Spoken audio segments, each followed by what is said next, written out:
Yesterday, President Donald Trump retweeted 3 tweets on Twitter. Now, that's a sentence that if you would have heard it 10 years ago, people would ask you, have you been out in the sun for too long? President Trump retweeting tweets on Twitter. What a time to be alive. But yet it is a thing.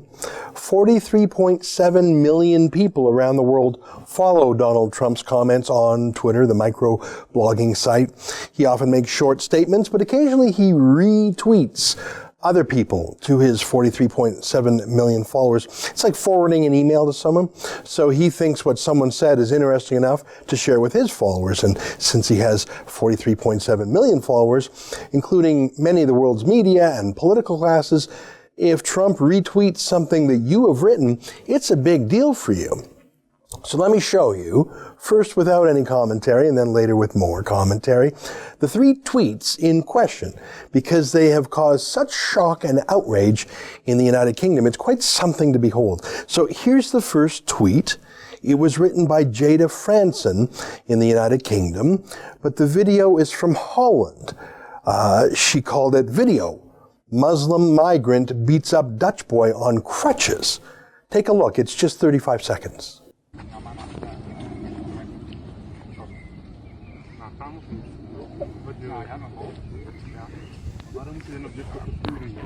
Let's go.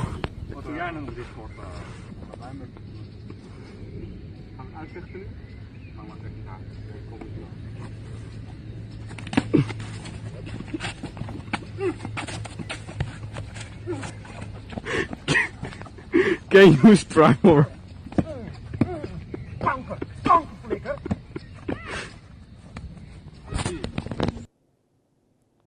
What do you think of that?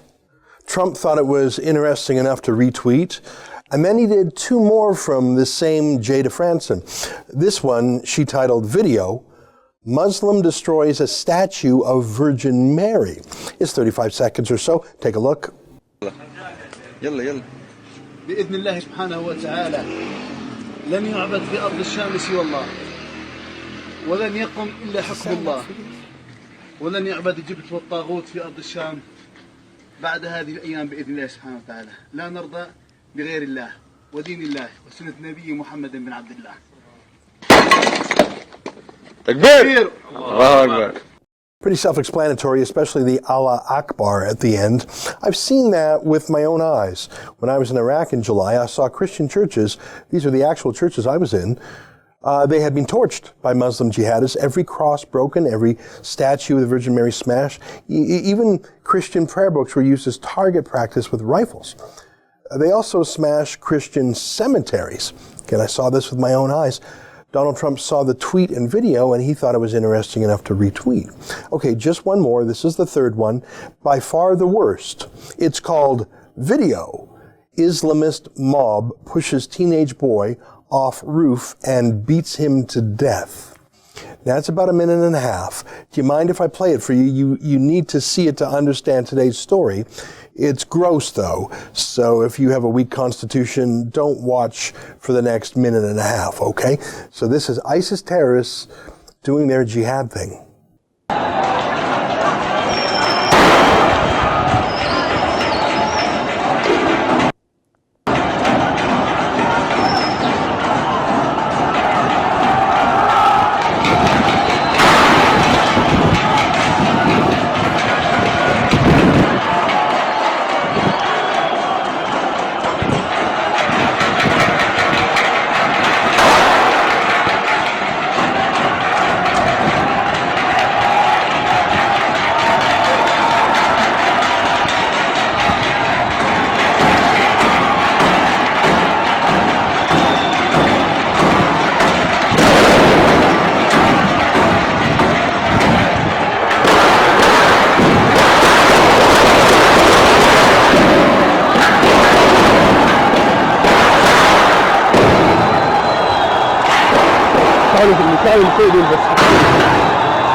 المكان اللي فوق دول بس.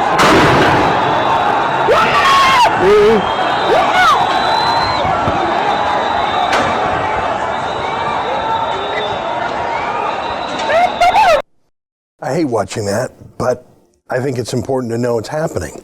They killed them. Maybe because they were gay, maybe because they just didn't like those guys, maybe because those guys weren't into the jihad enough. So Donald Trump retweeted these 3 videos in tweets that I just showed you. And this caused a political earthquake in the United Kingdom. Not over what they showed, a Muslim migrant in Holland beating up an indigenous European, not about Muslim jihadis in Syria smashing Christian churches, not Muslim jihadis killing Muslim boys who were probably gay or something. All of those facts are shocking. The last one is a murder, a true atrocity. But that is not what got the entire British political class revved up. It was that Trump had the temerity to retweet those videos. The facts didn't upset them. The fact that Trump showed the facts is what upset them.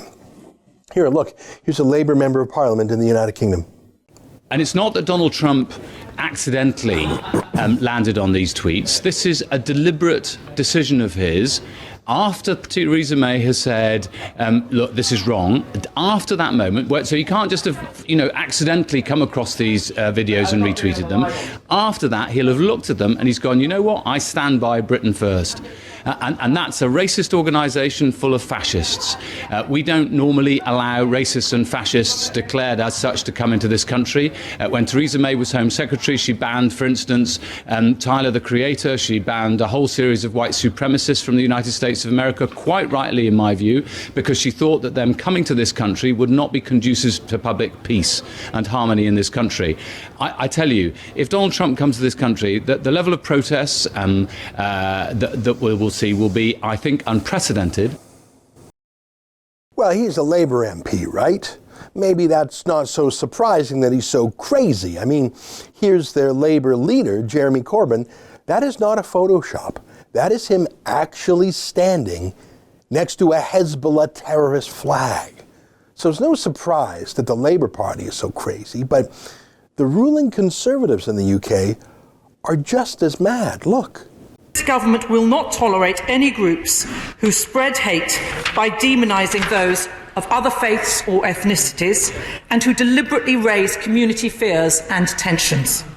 President Donald Trump was wrong to retweet videos posted by far-right group Britain First.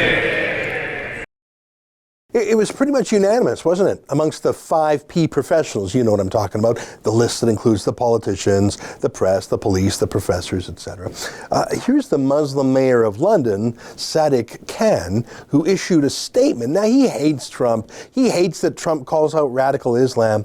The mayor of London is demanding that the president of the United States stop speaking freely about Islam. Sorry, buddy, you don't have the First Amendment in the UK, but Trump has it in America still. Sadiq Khan hates Trump's tweets, but he tells Londoners to accept terrorism as part and parcel of living in a big city. It's the new normal. Muslim terrorism is what you can expect, but free speech is out, says Sadiq Khan. Now, Trump has mocked this little twerp before. Just a few months ago, here's a tweet from Trump. He says, at least 7 dead and 48 wounded in terror attack, and Mayor of London says there is, quote, no reason to be alarmed. But it's weird that Theresa May, the Conservative Prime Minister of the United Kingdom, has jumped aboard the bandwagon too. She shot back at Trump through her members of Parliament, through a spokesman. Well, sorry, you don't get to zing Donald Trump, tweak his nose and expect him not to tweak back. After Theresa May's spokesman took a shot at Trump, here's what Trump tweeted back. He said, Theresa May, don't focus on me. Focus on the destructive radical Islamic terrorism that is taking place within the United Kingdom. We are doing just fine. Well, not just fine. There are Muslim terrorist attacks every few months in the United States too, but certainly nothing on the scale that the United Kingdom has seen, at least not since 9/11. Trump's right on that. So what's really going on here? Well, I think first of all, and most obviously, no one in the media is talking about the actual content of the videos. None of those MPs are politicians. Muslim terrorism, Muslim anti-Christian extremism, Muslim migrants and their conduct in the West. Some focus on the fact that Jada Franson, whose tweet was retweeted, she's a member of a political party. She's the deputy leader of something called Britain First, which is on the fringes, sure. But what does that have to do with retweeting videos? I mean, she didn't actually film the videos. She just tweeted them and Trump retweeted them. People retweet things on Twitter all the time. You don't do a full background check on the person. If it's an interesting video, it speaks for itself. Retweeting someone is not a total endorsement of a stranger who puts a video up. So what's really going on here? Why the freak out? Why is the entire United Kingdom political media establishment practically ready to disband the great alliance with America over this? Why are they so absolutely unhinged about it? Do they really think they're going to get Donald Trump to blink? If little rocket man Kim Jong-un can't get Trump to blink, if mighty dictatorships and kings and sultans can't get Trump to blink, let alone little politicians. I mean, he dispatched everyone from Jeb Bush to Hillary Clinton. Do these British politicians really think that Donald Trump is going to, what, delete those interesting videos and apologize for showing them? So what are they trying to do? They know they won't silence him. I'll tell you what they're trying to do. They are sending a message, not to Donald Trump, but to 65 million Brits, either those on Twitter or Facebook. And the message is this: don't you dare share videos about Islam. Don't you dare share Facebook posts from Jada Franson and Britain First or Tommy Robinson of the Rebel. Don't you dare talk about Islam. Don't you dare criticize Islam. Don't even show a video without commentary that shows the truth. ISIS throwing people off a tower, ISIS destroying churches. Don't even show those facts. Because if the entire political media industrial complex of the United Kingdom will scream and shout and threaten the mightiest man in the world, if they'll call for him to literally be banned from the United Kingdom, and plenty of serious people have actually said that Donald Trump should be charged with crimes in the United Kingdom, spreading hate speech. I swear, I've seen a dozen such claims. Here's a member of parliament actually saying Trump should be arrested for inciting racial hatred if May allows him to set foot on British soil. If these folks will threaten the most powerful man in the world with censorship and arrest and prison, if they're trying to turn him into a non-person with no free speech rights, simply because you showed a video, well, imagine what they will do to you, you mere puny citizen. You know, once upon a time, being a mere British citizen was about the best thing you could be in the world. You could be the lowliest of the low, and yet you would have as many rights as the king. The right to your thoughts, the right to free speech, the right to your religion and ideas, the right to have your home be your castle. Once upon a time. But now, in the land of Shakespeare and Churchill and Thatcher, and the land of the Magna Carta and the mother of parliaments, now you cannot speak out. The attack on Trump wasn't a message to Trump. It was a message to everyone else. Don't you even try. Don't you even try to dissent anymore. The calendar may say 2017, but it is 1984. That's an excerpt from my daily TV show, The Ezra Levant Show. Normally it's behind a paywall, but I thought you'd like this video, so we put it on YouTube. If you want to subscribe to watch the daily show every day, including always 2 interviews a day, and I read my hate mail, just click on this screen and become a premium member.